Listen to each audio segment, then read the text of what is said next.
Hi friends, എവർക്കും PSC education ആസ്പിറേഷനിലേക്ക് സ്വാഗതം.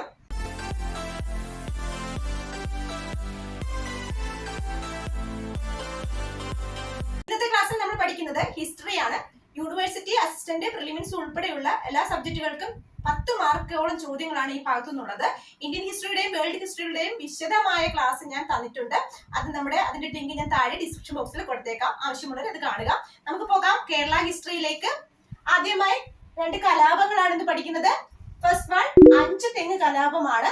അഞ്ചുതെങ്ങ് കലാപം നമുക്കറിയാം. അഞ്ചുതെങ്ങ് എന്ന് പറയുന്ന സ്ഥലം തിരുവനന്തപുരം ജില്ലയിലാണ്. അഞ്ചുതെങ്ങ് കലാപം നടന്ന സ്ഥലമാണ് തിരുവനന്തപുരം ജില്ലയിലാണ്.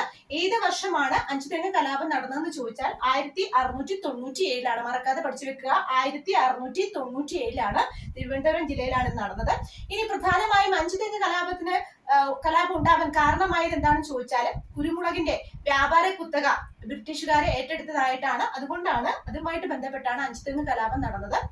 അതുപോലെ തന്നെ അഞ്ചുതെങ്ങ് കോട്ട പണി കഴിപ്പിച്ചത് ആരെന്ന് ചോദിച്ചാൽ ബ്രിട്ടീഷുകാരാണ്.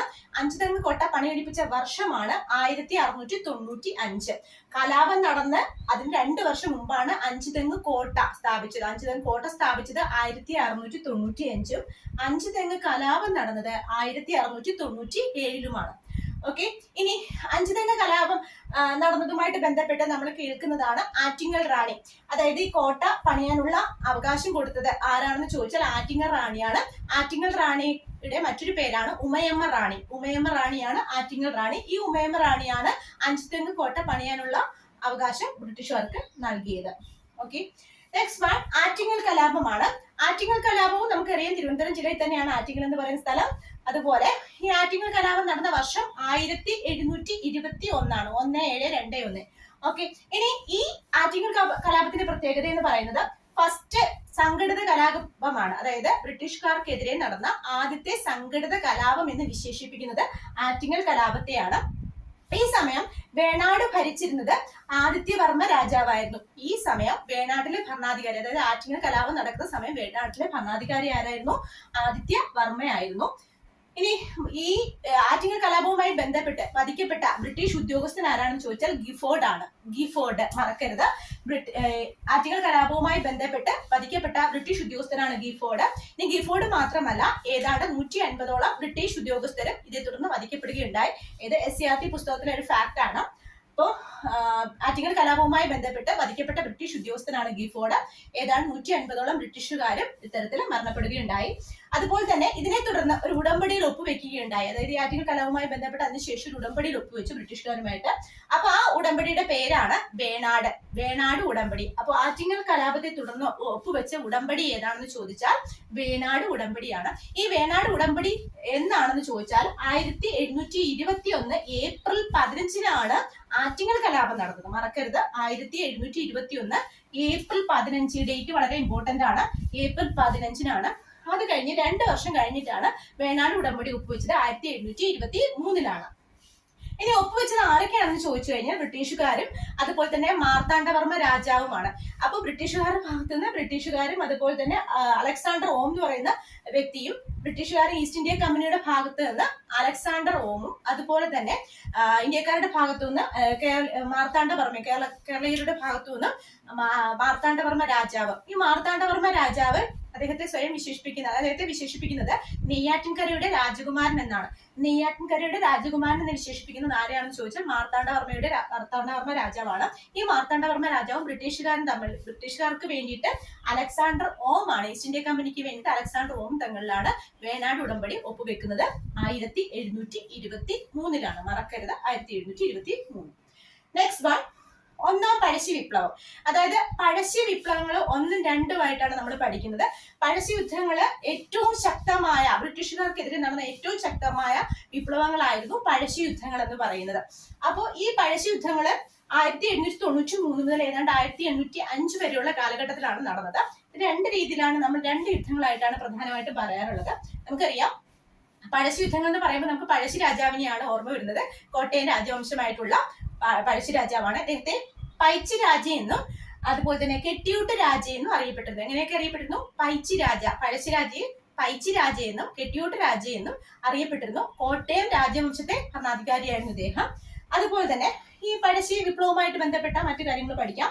ഒന്നാം പഴശ്ശി വിപ്ലവം 1793 മുതൽ 1797 വരെ 4 വർഷക്കാലം 93, 97, 1793 മുതൽ 1797 വരെയാണ്. ഇനി പഴശ്ശി യുദ്ധം ഉണ്ടാകാനുള്ള പ്രധാനപ്പെട്ട കാരണം എന്ന് പറഞ്ഞാൽ ബ്രിട്ടീഷുകാരുടെ തെറ്റായ നികുതി പരിഷ്കാരങ്ങളും വയനാടിനു മേലുള്ള അവകാശവാദ മുന്നേറ്റലുമാണ്. ബ്രിട്ടീഷുകാരുടെ തെറ്റായ നികുതി പരിഷ്കാരങ്ങളും വയനാട് എന്ന് പറയുന്ന ജില്ലയ്ക്ക് മുകളിൽ അല്ലെങ്കിൽ ആ സ്ഥലത്തിന് മുകളിൽ ബ്രിട്ടീഷുകാര് അവകാശവാദം ഉന്നയിച്ചു. അത് രണ്ടുമായിട്ട് ബന്ധപ്പെട്ടാണ് ഈ പഴശ്ശി വിപ്ലവം ഉണ്ടാകാനായിട്ടുള്ള കാരണം എന്ന് പറയുന്നത്. ഓക്കെ, ഇനി ഞാൻ നേരത്തെ തന്നെ പറഞ്ഞു, ഏറ്റവും ശക്തമായി ബ്രിട്ടീഷുകാർക്കെതിരെ നടന്ന വിപ്ലവങ്ങളാണ് ഈ പറഞ്ഞ പഴശ്ശി വിപ്ലവം അല്ലെങ്കിൽ കലാപങ്ങളാണ് ഈ പഴശ്ശി കലാപങ്ങൾ എന്ന് പറയുന്നത്. ഓക്കെ, ഇനി ഒന്നാം പഴശ്ശി വിപ്ലവത്തിന്റെ പ്രഭവ കേന്ദ്രം അല്ലെങ്കിൽ ഉത്ഭവ കേന്ദ്രം എവിടെയാണെന്ന് ചോദിച്ചാൽ പുരളിമലയാണ്, കണ്ണൂരിലെ പുരളിമല. ഒന്നാം പഴശ്ശി വിപ്ലവത്തിന്റെ ഉത്ഭവ കേന്ദ്രം പുരളിമല, കണ്ണൂർ. ഇനി അതുപോലെ തന്നെ ഈ പഴശ്ശി വിപ്ലവം തീരാനായിട്ട് അതിനു വേണ്ടിയിട്ട് മധ്യസ്ഥത വഹിച്ച ബ്രിട്ടീഷുകാരുമായിട്ട് മധ്യസ്ഥത വഹിച്ച രാജാവ് ആരാണെന്ന് ചോദിച്ചാൽ ചിറക്കൽ രാജാവാണ്.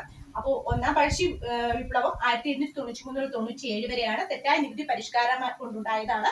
അതുപോലെ തന്നെ ഇതിന്റെ പ്രധാനപ്പെട്ട ഉത്ഭവസ്ഥാനം പുരളിമല, കണ്ണൂരാണ്. ഇതിന്റെ ഇടനിലക്കാരനായി പ്രവർത്തിച്ച അല്ലെങ്കിൽ തീരാനായിട്ട് ഇടനിലക്കാരനായി പ്രവർത്തിച്ച രാജാവ് ആരാണെന്ന് ചോദിച്ചാൽ ചിറക്കൽ രാജാവാണ്. ഓക്കെ, ഇനി നമുക്ക് രണ്ടാം പഴശ്ശി വിപ്ലവവുമായിട്ട് ബന്ധപ്പെട്ട കാര്യങ്ങൾ നോക്കാം. രണ്ടാം പഴശ്ശി വിപ്ലവം 1800 മുതൽ 1805 വരെയാണ്. ഈ രണ്ടാം പഴശ്ശി വിപ്ലവത്തിനെ അറിയപ്പെടുന്നത് നാലാം മൈസൂർ യുദ്ധത്തിന്റെ അനന്തരഫലം എന്നാണ്. ഓക്കെ, രണ്ടാം പഴശ്ശി വിപ്ലവത്തിന് എങ്ങനെ അറിയപ്പെടുന്നത്? നാലാം മൈസൂർ യുദ്ധമൊക്കെ എന്താണെന്ന് നമ്മൾ ഇന്ത്യൻ ഹിസ്റ്ററി ക്ലാസ്സുകളിൽ പഠിച്ചിട്ടുണ്ട്. അപ്പോൾ നാലാം മൈസൂർ യുദ്ധത്തിന്റെ അനന്തരഫലം എന്നാണ് രണ്ടാം പഴശ്ശി വിപ്ലവത്തിനെ അറിയപ്പെടുന്നത്. അതുപോലെ തന്നെ ബ്രിട്ടീഷുകാരൻ നേരത്തെ പറഞ്ഞ പോലെ തന്നെ ബ്രിട്ടീഷുകാരുടെ തെറ്റായ നികുതി പരിഷ്കാരങ്ങളും വയനാട് പിടിച്ചെടുക്കാനായിട്ടുള്ള അവരുടെ ശ്രമങ്ങളും അവകാശവാദം ഉന്നയിക്കലും ഒക്കെയാണ് രണ്ടാം പഴശ്ശി വിപ്ലവത്തിന് നേതൃത്വം നൽകിയത്. ഇനി 1800 മുതൽ 1805 വരെയാണ് രണ്ടാം പഴശ്ശി വിപ്ലവം ഉള്ളത്. ഇനി ഇത്തരത്തില് രണ്ടാം പഴശ്ശി വിപ്ലവത്തിന് നേതൃത്വം വഹിച്ച പഴശ്ശി സൈന്യത്തിലെ ആൾക്കാർ ആരൊക്കെയാണെന്ന് ചോദിക്കാം, എക്സാമിന് ചോദിച്ചിട്ടുണ്ട്. കണ്ണവത്ത് ശങ്കരൻ നമ്പ്യാർ, മറക്കാതെ പഠിച്ചു വെക്കുക. കണ്ണവത്ത് ശങ്കരൻ നമ്പ്യാർ, കൈതേരി അമ്പു നായർ, എടച്ചേന കുങ്കൻ, പള്ളൂർ ഏമൻ നായർ. 4 പേരാണ് പഴശ്ശി സൈന്യത്തിന് നേതൃത്വം നൽകിയത്. കണ്ണവത്ത് ശങ്കരൻ നമ്പ്യാർ, കൈതേരി അമ്പു നായർ, എടച്ചേന കുങ്കൻ, പള്ളൂർ ഏമൻ നായർ. 4 പേരാണ് പഴശ്ശി സൈന്യത്തിന് രണ്ടാം പഴശ്ശി വിപ്ലവവുമായി ബന്ധപ്പെട്ട പഴശ്ശി സൈന്യത്തിന് നേതൃത്വം നൽകിയവർ. ഇനി ഇവർക്ക് സഹായം നൽകിയ കുറിച്യ നേതാവ് ആയിരുന്നു തലക്കൽ ചന്തു. രണ്ടാം പഴശ്ശി വിപ്ലവവുമായി ബന്ധപ്പെട്ട് ഇവർക്ക് സഹായം നൽകി അല്ലെങ്കിൽ അതിനെ നേതൃത്വം നൽകിയ കുറിച്യ നേതാവ് ആരാണെന്ന് ചോദിച്ചാൽ തലക്കൽ ചന്തുവാണ്. പനമരം കോട്ട നിർമ്മിച്ചത് ആരൊക്കെ ചേർന്നിട്ടാണെന്ന് പിടിച്ചെടുത്തു. പനമരം കോട്ട പിടിച്ചെടുത്തു ആരൊക്കെ ചേർന്നിട്ടാണ്?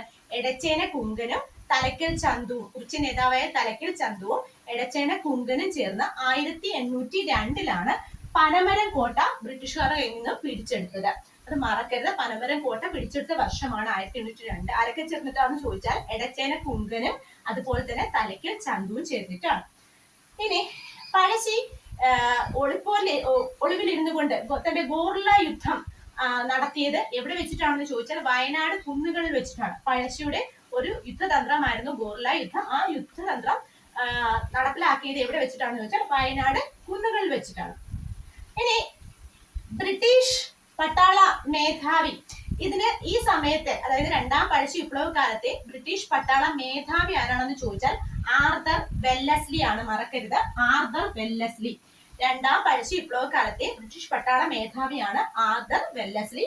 ഇനി ഈ സമയം തലശ്ശേരിയിലെ സബ് കളക്ടർ ആയിരുന്ന വ്യക്തിയായിരുന്നു Thomas Harvey Babur. Thalassery sub collector ആയിരുന്ന വ്യക്തിയായിരുന്നു തോമസ് ഹാർവേ ബാബർ. ഇനി ഈ പഴശ്ശിയുടെ സൈന്യത്തെ എതിർക്കാൻ വേണ്ടിയിട്ട് ആർതർ വെല്ലസ്ലിയുടെ നേതൃത്വത്തിൽ ഒരു സൈനിക സംഘം രൂപീകരിച്ചിരുന്നു. ആ സൈനിക സംഘത്തിന്റെ പേരെന്താണെന്ന് ചോദിച്ചാൽ കോൽക്കാർ എന്നായിരുന്നു. ആ സൈനിക സംഘത്തിന്റെ പേരെന്തായിരുന്നു? കോൽക്കാർ. മറക്കരുത്, കോൽക്കാർ എന്നായിരുന്നു ആ സൈനിക സംഘത്തിന്റെ പേര്. ഇനി ഇത്തരത്തില് രണ്ടാം പഴശ്ശി യുദ്ധത്തോട് അവസാനിക്കുന്ന ഘട്ടത്തില് നമുക്കറിയാം പഴശ്ശി രാജാവ് വധിക്കപ്പെടുകയുണ്ടായി. പഴശ്ശിരാജ വധിക്കപ്പെട്ടത് 1805 നവംബർ 30-നാണ്. പഴശ്ശിരാജ വധിക്കപ്പെട്ടത് എന്താണ്? 1805 നവംബർ 30-നാണ് പഴശ്ശിരാജ വധിക്കപ്പെട്ടത്. മറക്കരുത്. ഇതൊക്കെ തന്നെയും പ്രീവിയസ് ക്വസ്റ്റ്യൻസ് കൂടിയാണ്.